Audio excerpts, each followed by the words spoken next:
महाभारत का युद्ध शुरू होने को था। देश भर के योद्धा या तो कौरवों के साथ थे या फिर पांडवों के इसी बीच महाबली भीम के पौत्र बर्बरीक भी बढ़ रहे थे। कुरुक्षेत्र की ओर श्री कृष्ण को जैसे ही पता चला कि बर्बरीक रणभूमि की तरफ आ रहे हैं, तो वह आशंका से घिर उठे। उन्हें डर था कि यह योद्धा कौरवों की सेना के साथ हो जाएगा। बर्बरीक का कौरवों की तरफ से लड़ना यानी पांडवों की हार कथा शुरू करने से पहले दोस्तों, चैनल पर नए हो तो वीडियो को लाइक करें और चैनल को सब्सक्राइब करें। तो कथा शुरू करते हे बेवजह भी नहीं था। श्री कृष्ण का डर अपने पिता घटोत्कच से ज्यादा मायावी और बलशाली थे। बर्बरीक कर्ण की तरह दानी शक्ति स्वरूपों के अनन्य उपासक इसी उपासना और गुरु विजय सिद्ध सेन की कृपा से उन्हें मिला था। अतुलित बल, इंद्रियों को वश में रखने का वरदान और हमेशा साथ रहने वाले 3 अचूक बाण ये कोई साधारण बाण ना थे। इन्हें जिस भी लक्ष्य पर चलाया जाता उसका बेधा जाना तय था। लेकिन अपने दादा भीम का साथ छोड़कर बर्बरीक क्यों लड़ते कौरवों की ओर से? तो जवाब है, उनके गुरु की सीख। गुरु ने कहा था कि युद्ध में हमेशा कमजोर का साथ देना। बस इसी को लेकर चिंता थी।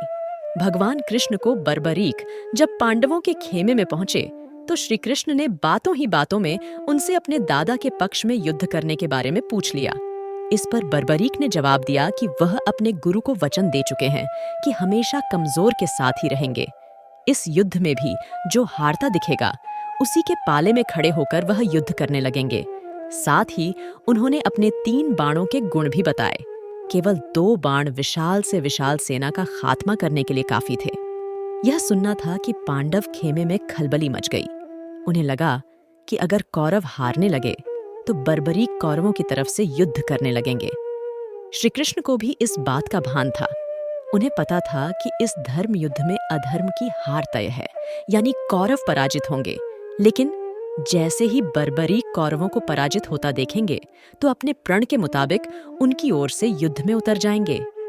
श्री कृष्ण ने बर्बरीक से पूछा कि वह अगर युद्ध ही न करे तो? इस पर बर्बरीक ने जवाब दिया कि ऐसा नहीं हो सकता। वह योद्धा है और युद्ध तो करेंगे ही। गुरु को दिए वचन को भी निभाएंगे। इतना कहते हुए वह बाहर चले गए। पांडव खेमे में इसके बाद मंत्रणा हुई। तय हुआ कि श्री कृष्ण ही इस संकट से उबारने का हल तलाशें। श्री कृष्ण अगले रोज ब्राह्मण वेश में बर्बरीक के पास पहुंचे। तब वह ध्यान में लीन थे। उनके बगल में 3 बाण रखे थे। ब्राह्मण को देखकर बर्बरीक ध्यान मुद्रा से बाहर आए और चरणों में प्रणाम किया। ब्राह्मण ने पूछा, यहाँ पीपल के पेड़ के नीचे ध्यान मुद्रा में बैठे होने का क्या कारण है और तुम कौन हो? बर्बरीक ने उन्हें अपना परिचय देते हुए बताया कि वह युद्ध करने आए हैं। ब्राह्मण ने इस पर कहा, तुम्हारे पास तो केवल 3 बाण हैं, इनके सहारे युद्ध कैसे करोगे? इस पर बर्बरीक ने उन बाणों के अमोघ होने की पूरी कहानी सुनाई। ब्राह्मण ने पीपल के पेड़ की तरफ उंगली दिखाते हुए कहा, मान लो यह पीपल का पेड़ एक विशाल सेना है और इसके सभी पत्ते एक एक सैनिक, कैसे तुम इन बाणों से उन्हें बेधोगे? इस पर बर्बरीक जैसे ही अपने बाणों का चमत्कार दिखाने के लिए धनुष उठाने को मुड़े, श्री कृष्ण ने पीपल का एक पत्ता अपने पैर के नीचे छुपा लिया। बर्बरीक ने अपने धनुष पर एक बाण चढ़ाया और पीपल के पेड़ की तरफ छोड़ दिया। सभी पत्तों पर निशान लग गए। इसके बाद जैसे ही उन्होंने दूसरा बाण छोड़ा, सभी पत्ते जमीन पर जा गिरे और तीर ब्राह्मण के पैर में जाकर लग गया। ब्राह्मण के पैर से खून रिसता देखकर बर्बरीक हैरान हो गए। उन्हें अंदाजा हो गया कि यह कोई साधारण ब्राह्मण नहीं, अन्यथा इनकी मौत हो गई होती। बर्बरीक ये सब सोच ही रहे थे कि ब्राह्मण बने श्री कृष्ण ने कहा, तुम्हारे बाण अचूक और चमत्कृत करने वाले हैं महाबली, क्या इस ब्राह्मण को कुछ दान नहीं दोगे? बर्बरीक ने कहा, जरूर दूंगा, लेकिन आप मुझे अपने वास्तविक रूप में दर्शन दें। श्री कृष्ण ने जैसे ही अपना रूप दिखाया, बर्बरीक उनके पैरों पर गिर पड़े और बोले, भगवन, जो मांगना हो मांगे। श्री कृष्ण ने उनका शीश मांग लिया। इस पर बर्बरीक ने कहा, लेकिन भगवान, मैं महाभारत का युद्ध देखना चाहता हूं। मैंने सुना है कि इतना बड़ा युद्ध न तो कभी लड़ा गया और न ही लड़ा जाएगा। यह अवसर मुझसे मत छीनिए। इस पर श्री कृष्ण ने कहा कि धड़ से अलग होने के बाद भी शीश जीवित रहेगा। आंखें सब देख सकेंगी और कान सब सुन सकेंगे। यह सुनते ही बर्बरीक की इच्छा पूरी हो गई और उन्होंने तलवार से अपना शीश काटकर भगवान श्री कृष्ण को दे दिया। मधुसूदन ने बर्बरीक का कटा शीश कुरुक्षेत्र के पास की ऊंची पहाड़ी पर रख दिया, जहां से उसने महाभारत का पूरा युद्ध देखा। श्री कृष्ण को बर्बरीक अपना मार्गदर्शक मानते थे।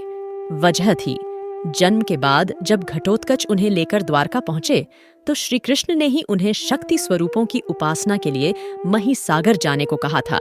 बर्बरीक ने वहीं पर शक्ति स्वरूपों की उपासना की और गुरु विजय सिद्ध सेन की सिद्धि पूरी होने तक उनकी रक्षा की थी। इसी के प्रतिफल में वह अजेय बन सके थे। महाभारत के युद्ध में जब पांडवों को विजय मिली तो उनमें श्रेय लेने की होड़ मच गई। युधिष्ठिर कृतज्ञ हो रहे थे। वासुदेव के प्रति वहीं भीम को लग रहा था कि उन्होंने ही धृतराष्ट्र के पुत्रों को मारा है और इस वजह से युद्ध का परिणाम उनके पक्ष में आया। दूसरी ओर अर्जुन भी श्री कृष्ण के प्रति ही कृतज्ञ रहे। आखिरकार तय हुआ कि बर्बरीक ने पूरा युद्ध देखा है तो उन्हीं के पास चला जाए। बर्बरीक ने उनसे कहा, मैंने तो शत्रुओं के साथ केवल एक पुरुष को युद्ध करते देखा है। उनके बाईं ओर 5 मुख थे और 10 हाथ, जिनमें त्रिशूल आदि वह धारण किए थे। दाहिनी ओर एक मुख और 4 भुजाएं थीं, जिनमें चक्र आदि अस्त्र शस्त्र थे। बाईं ओर उनके जटाएं थीं और ललाट पर चंद्रमा सुशोभित हो रहा था। अंग में भस्म लगी थी। दाहिनी ओर मस्तक पर मुकुट था, अंगों पर चंदन लगा था और कंठ में सुशोभित थी। कौस्तुभ मणि उस पुरुष को छोड़कर कौरव सेना का नाश करने वाले दूसरे किसी पुरुष को मैंने नहीं देखा। श्री कृष्ण ने इसके बाद बर्बरीक को कलयुग में उनके नाम यानी श्याम के नाम से पूजे जाने का वरदान दिया और उनके शीश को रूपवती नदी में प्रवाहित कर दिया। यही बर्बरीक बने खाटू श्याम माना जाता है कि कलयुग आने के कई साल बाद बर्बरीक का शीश एक नदी में पाया गया, जिसे राजस्थान के सीकर जिले में श्याम कुंड के पास दफना दिया गया। जिस जगह पर इसे दफनाया गया उस स्थान को खाटू नाम से जाना जाने लगा। कहते हैं कि जहां शीश दफनाया गया था उस जगह जब गायें जाती तो उनके थन से दूध रिसने लगता। जब स्थानीय ग्रामीणों ने उस जगह को खोदकर देखा तो उन्हें एक सिर मिला। ग्रामीणों ने सिर के बारे में पता लगाने के लिए उसे गांव के एक विद्वान ब्राह्मण को सौंप दिया।